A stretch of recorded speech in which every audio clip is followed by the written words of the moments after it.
Hello, and welcome to Day 3 of Topher Reads The Hobbit. When we last left off yesterday, Gandalf, the dwarves, and Bilbo had relayed to us the story of the destruction of the dwarven kingdom of Erebor by the dragon Smaug, and Gandalf had told us the story of how he came to possess the key and the map from Thorin's grandfather, who was the prisoner of a mysterious character called the Necromancer.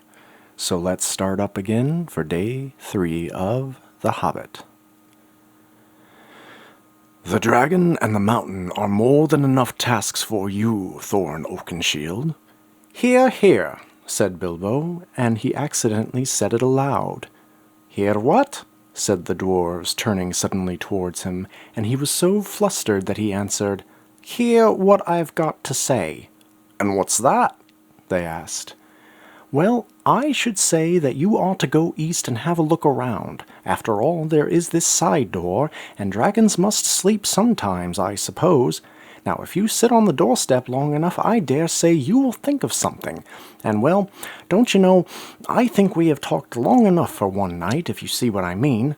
What about bed, and an early start, and all that? I will give you a good breakfast before you go. Before we go, I suppose you mean, said Thorin. Aren't you the burglar? And isn't sitting on the doorstep your job, not to speak of getting inside the door? But I agree about bed and breakfast. I like 6 eggs with my ham when starting on a journey, fried, not poached, and mind you, don't break them. After all the others had ordered their breakfasts without so much as a please, which annoyed Bilbo very much, they all got up. The hobbit had to find room for their all, and he filled all his spare rooms and made beds on chairs and sofas before he got them all stowed and went on to his own little bed, very tired and not altogether happy. One thing he did make his mind up about was not to bother to get up very early and cook everybody else's breakfast. The tookishness was wearing off, and he was not now quite so sure that he was going on any journey this morning. As he lay in bed, he could hear Thorin still humming to himself in the best bedroom next to him. Far away in the misty mountains cold, to dungeons deep and caverns old, we must away ere break of day to find our long-forgotten gold. Bilbo went to sleep with that in his ears, and it gave him very uncomfortable dreams. It was long after the break of day when he woke up. Up jumped Bilbo, and putting on his dressing gown, went into the dining room. There he saw nobody but all the signs of a large and hurried breakfast. There was a fearful mess in the room, and piles of unwashed crocks in the kitchen. Nearly every pot and pan he possessed seemed to have been used. The washing up was so dismally real that Bilbo was forced to believe the party of the night before had not been part of his bad dreams, as he had rather hoped. Indeed, he was really relieved after all to think that they had gone without him, and without bothering to wake him up, but with never a thank you, he also thought. And yet, in a way, he could not help feeling just a trifle disappointed, and the feeling surprised him. Don't be a fool, Bilbo Baggins, he said to himself, thinking of dragons and all that outlandish nonsense at your age. So he put on an apron, lit fires, boiled water, and he washed up. Then he had a nice little breakfast in the kitchen before turning out the dining room, and by that time the sun was shining and the front door was open, letting in a warm spring breeze. Bilbo began to whistle loudly and to forget about the night before. In fact, he was just sitting down to a nice little second breakfast in the dining room by the open window when in walked Gandalf. My dear fellow, whenever are you going to come? What about an early start? And here you are having breakfast, or whatever it is that you called it, at 10:30. They left you a message because they could not wait. What message? Said Mr. Baggins in a fluster. Great elephants! You are not at all yourself this morning. Have you ever dusted the mantelpiece yet? What's that got to do with it? I have had enough to do with washing up for 14. If you had dusted the mantelpiece, you would have found this just under the clock. And he handed Bilbo a note, written, of course, on his own notepaper. And this is what he read. Thorn and Company to Burglar Bilbo. Greeting. For your hospitality our sincerest thanks, and for your offer of professional assistance our grateful acceptance. Terms. Cash on delivery, up to and not exceeding 1/14 of total profits, if any, all traveling expenses guaranteed in any event, funeral expenses to be defrayed by us or our representatives if occasion arises and the matter is not otherwise arranged for. Thinking it unnecessary to disturb your esteemed repose, we have proceeded in advance to make requisite reparations and shall await your respected person at the Green Dragon Inn, Bywater, at 11 a.m. sharp. Trusting that you will be punctual, we have the honor to remain yours deeply, Thorin and Company. And that leaves you with just 10 minutes. You will have to run. But no time for it. But, said Bilbo again, no time for that either. Off you go. And to the end of his days, Bilbo could never remember how he found himself outside without a hat, without a walking stick, or any money or anything that he usually took when he went out. Leaving his second breakfast half finished and quite unwashed up, pushing his keys into Gandalf's hands and running as fast as his hurry feet would carry him down the lane, past the great mill, across the water, and then on for a mile or more. Very puffed he was when he got to Bywater, just on the stroke of 11, and he found he had come without a pocket handkerchief. "Bravo!" said Balin, who was standing at the inn door looking out for him. And just then all the others came round the corner of the road from the village. They were on ponies, and each pony was slung about with all the kinds of baggages, packages, parcels, and paraphernalia than one might expect. There was a very small pony, too, apparently for Bilbo. "Up you two get, and off we go," said Thorin. "I'm awfully sorry, but I have come without my hat, and I have left my pocket handkerchief behind. And I haven't got any money. I didn't get your note until after 10:45, to be precise." "Don't be precise," said Dwalin. "And don't worry, you have to manage without pocket handkerchiefs and a good many other things before you get to the journey's end. As for a hat, I have got a spare hood and a cloak in my luggage." And that's how they all came to start, jogging off from the inn one fine morning just before May, on laden ponies, and Bilbo was wearing a dark green hood, a little bit weather-stained, and a dark green cloak borrowed from Dwalin. They were too large for him, and he looked rather comical. What his father Bungo would have thought of him, I daren't think. His only comfort was he couldn't be mistaken for a dwarf, as he had no beard. They had not been riding long when Gandalf came up very splendidly on a white horse. He had brought a lot of pocket handkerchiefs and Bilbo's pipe and his tobacco, and so after that the party went along very merrily, and they told stories or sang songs as they rode forward all day, except, of course, when they stopped for meals. These didn't come quite as often as Bilbo would have liked them, but still he began to feel that adventures were not so bad after all. At first they had passed through Hobbit lands, a wide, respectable country inhabited by decent folk, with good roads, an inn or two, and now and then a dwarf or a farmer ambling by on business. When they came to lands where people spoke strangely and sang songs Bilbo had never heard before, and now they had gone on far into the lone lands, where there were no people left, no inns, and the roads grew steadily worse. Not far ahead were dreary hills rising higher and higher, dark with trees, and on some of them were old castles with an evil look, as if they had been built by wicked people. Everything seemed gloomy, for the weather that day had taken a nasty turn. Mostly it had been good as May can be, even in merry tales, but now it was cold and wet. In the lone lands they had been obliged to camp when they could, but at least it had been dry. "And to think it will soon be June," grumbled Bilbo as he splashed along behind the others in a very muddy track. It was after tea time. It was pouring with rain, and it had been all day. His hood was dripping into his eyes, his cloak was full of water, and the pony was tired and it stumbled on the stones. The others were too grumpy to talk. "And I'm sure the rain has gotten into the dry clothes and into the food bags," thought Bilbo. "Bother burgling and everything to do with it. I wish I was at home in my nice little hole by the fire with the kettle just beginning to sing." It was not the last time that Bilbo would wish this. Still the dwarves jogged on, never turning round or taking any notice of the hobbit. Somewhere behind the gray clouds the sun must have gone down, for it began to get dark as they went down into a deep valley with a river at the bottom. The wind got up, and willows along its banks bent and sighed. Fortunately, the road went over the ancient stone bridge, for the river, swollen with the rains, came rushing down from the hills and the mountains in the north.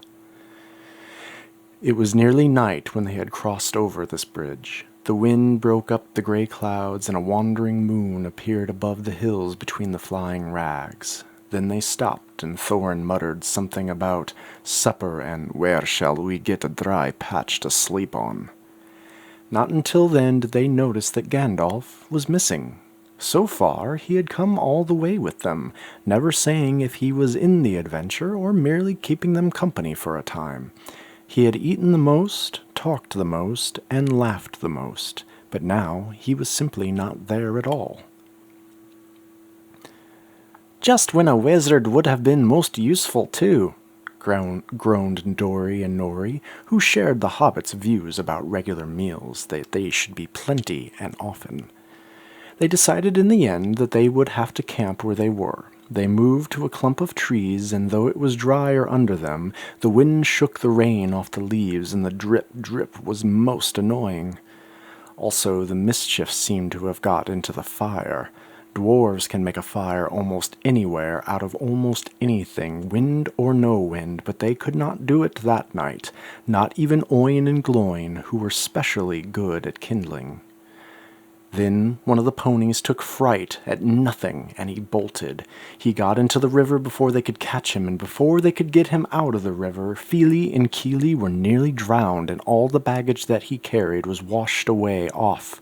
And of course, it was mostly food, and there was mighty little left for supper, and even less for breakfast. There they all sat glum and wet and muttering, while Oin and Gloin went on trying to light the fire, and they were quarreling about it. Bilbo was sadly reflecting that adventures are not all pony rides and May sunshine, when Balin, who was always their lookout man, said, "There's a light over there." There was a hill some way off with trees on it, pretty thick in parts. Out of the dark mass of the trees they could now see a light shining. A reddish, comfortable-looking light, as it might be a fire or torches twinkling. When they had looked at it for some while, they fell to arguing. Some said, "No," and some said, "Yes," and some said that they could go and see, and anything was better than little supper, less breakfast, and wet clothes all through the night. Others said, "These parts are none too well known, and are too near the mountains. Travelers seldom come this way now. The old maps are of no use. Things have changed for the worse, and the road is unguarded. They have seldom even heard of the king round here, and the less inquisitive you are as you go along, the less trouble you are likely to find." And some said, "After all, there are 14 of us." And others said, "Where has Gandalf got to?" This remark was repeated by most everybody. Then the rain began to pour down worse than ever, and Oin and Gloin began to fight. And that settled it. "After all, we have got a burglar with us," they said, and so they made off, leading with their ponies, all with due and proper caution, and they went in the direction of the light.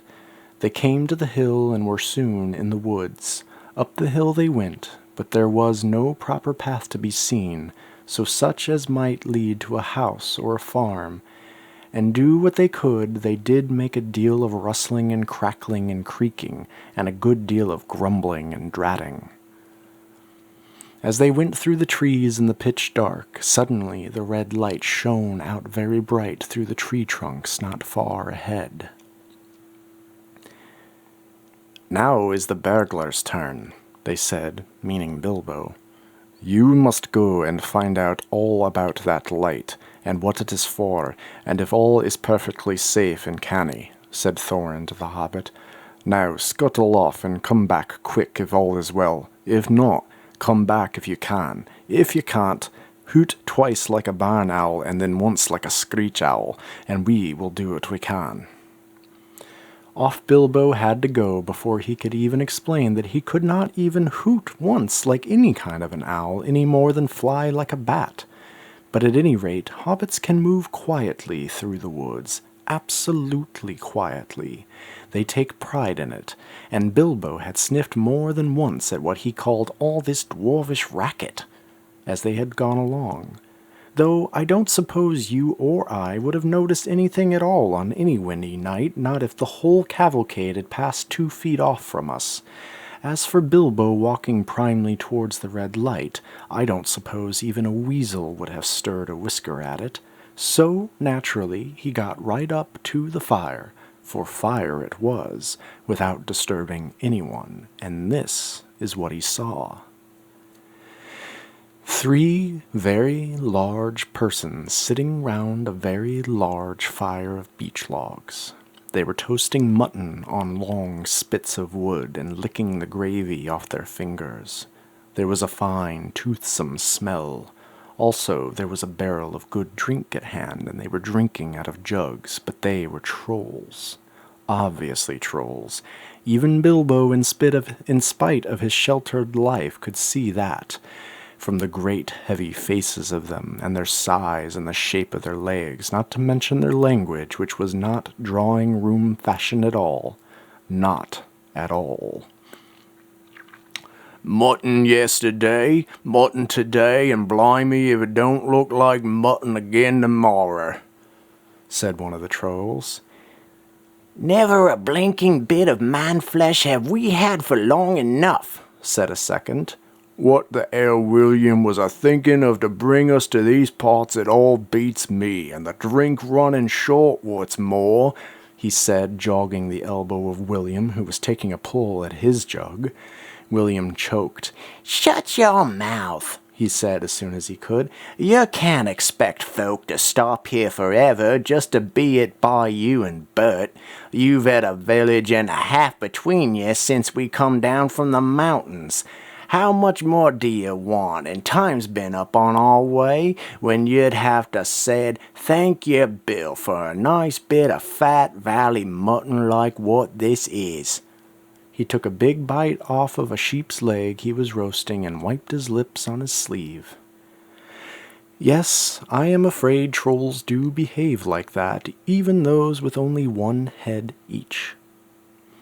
After hearing all this, Bilbo ought to have done something at once. Either he should have gone back quietly and warned his friends that there were 3 fair-sized trolls at hand in a nasty mood, quite likely to try roasted dwarf or even pony for a change, or else he should have done a bit of good, quick burgling. A really first-class and legendary burglar would at this point have picked the troll's pockets. It is nearly always worth the while, if you can manage it. He could have pinched the very mutton off the spits, purloined the beer, and walked off without their noticing him. Others, more practical but with less professional pride, would have perhaps stuck a dagger into each of them before they observed it, and then the night could have been spent cheerfully. Bilbo knew it.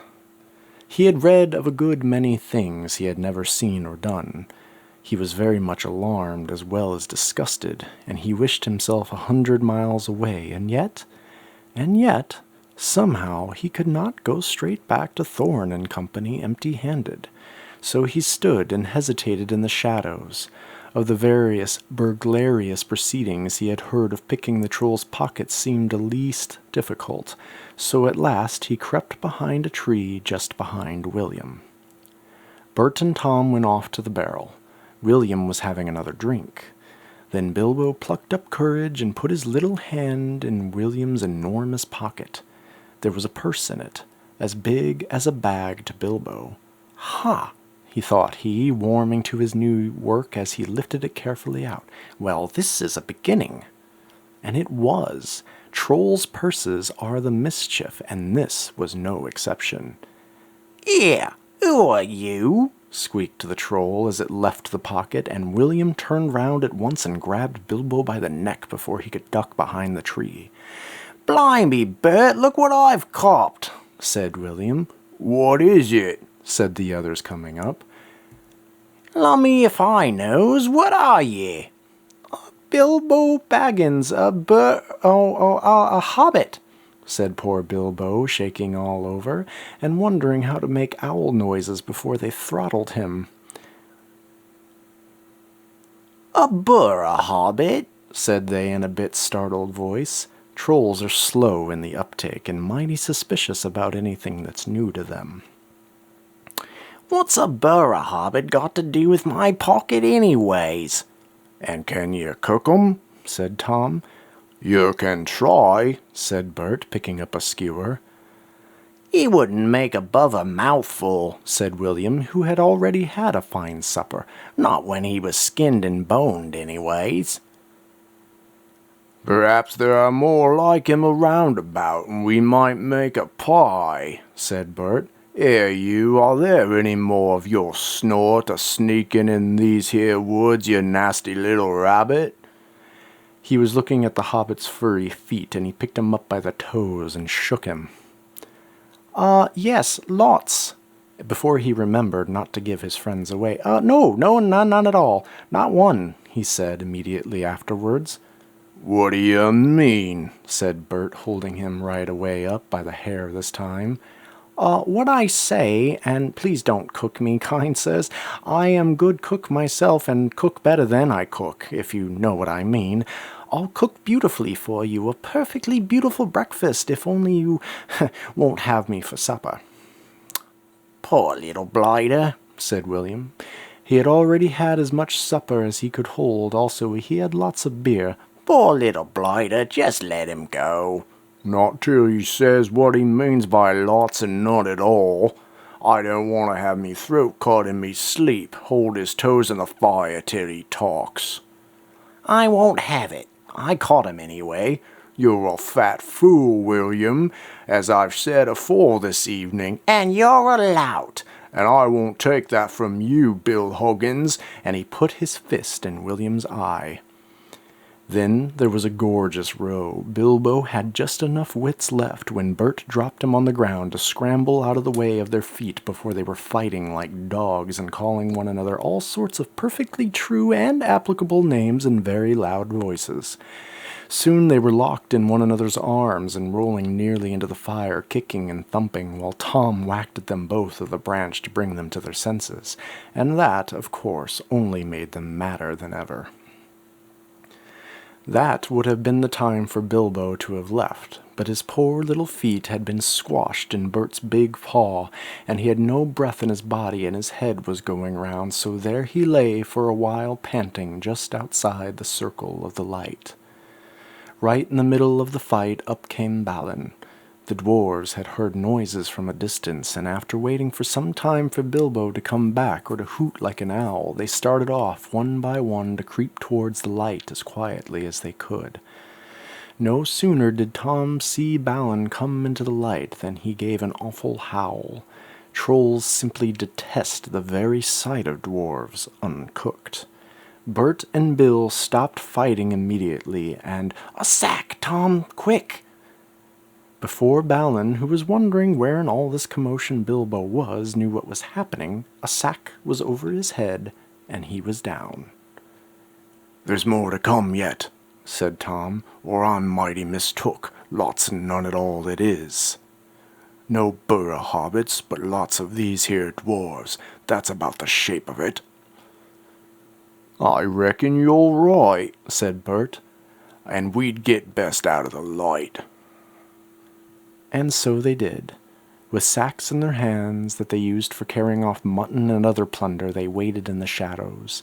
As each dwarf came up and looked at the fire and the spilled jugs and the gnawed mutton in surprise, pop went a nasty, smelly sack over their head, and they were down. Soon Dwalin lay by Balin, and Feely and Keely together, Dory, Nori, and Ori all in a heap, and Oin and Gloin and Biffer and Buffer and Bomber piled up uncomfortably near the fire.